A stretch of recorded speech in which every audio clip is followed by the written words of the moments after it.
Today I'm going to show you how to do your valve clearance on your Xr100. Xr80 is basically the same thing.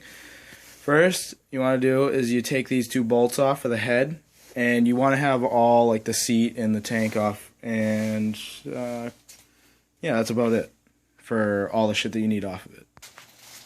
Alright, so now that you got these bolts off, you can take them out with the little rubber pieces on them so that they're not still stuck in the head. And I'm having some trouble getting this one out here.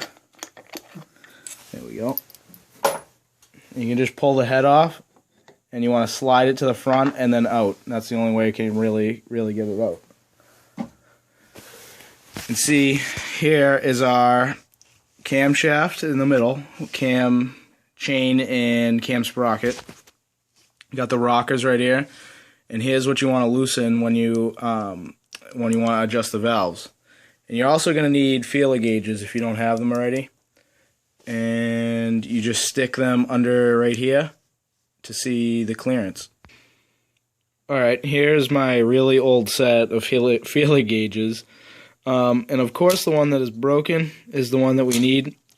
But it's going to have to be a 002 next to it. And that one's a 0025. You want 002 for both intake and exhaust.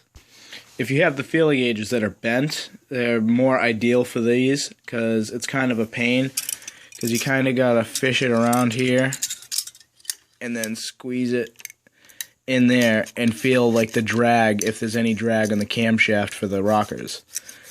You can still use these, I just showed you, and you want them both 2000, and both of these are already 2000s, but I will show you how to adjust them if they are out of spec. So you want to put the feeler gauge in, and if they are, say if like the feeler gauge just comes right out, it's obviously too loose. You want it slight drag on the feeler gauge. These ones are already adjusted them, but what you want to do is you want to loosen this lock nut on both of them if they're both out of spec. If you can't fit the feeler gauge in, then it's too tight and you got to loosen them. And if it just slides right out, you need to tighten them. So you want to just loosen the lock nut, and then hold down the little square piece with pliers, and you can like turn them, or not pliers, like vice grips or something, because they make a special tool for it, but I don't have it. And some people think when you want to check the clearance, you put it under this, and that's not right, because you want it on here. These don't really matter because you want a little play in them so that they're not ruining your valves. If you need to tighten them, obviously you go righty with this little piece, so you gotta have this loose, and then you can turn it with needle nose or whatever.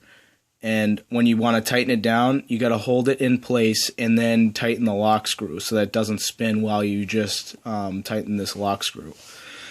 Alright, and that's how you can adjust the valves on your Xr100 or Xr80, CRF100. They're basically all the same. Basically the same motors from back in the day. Alright, thank you.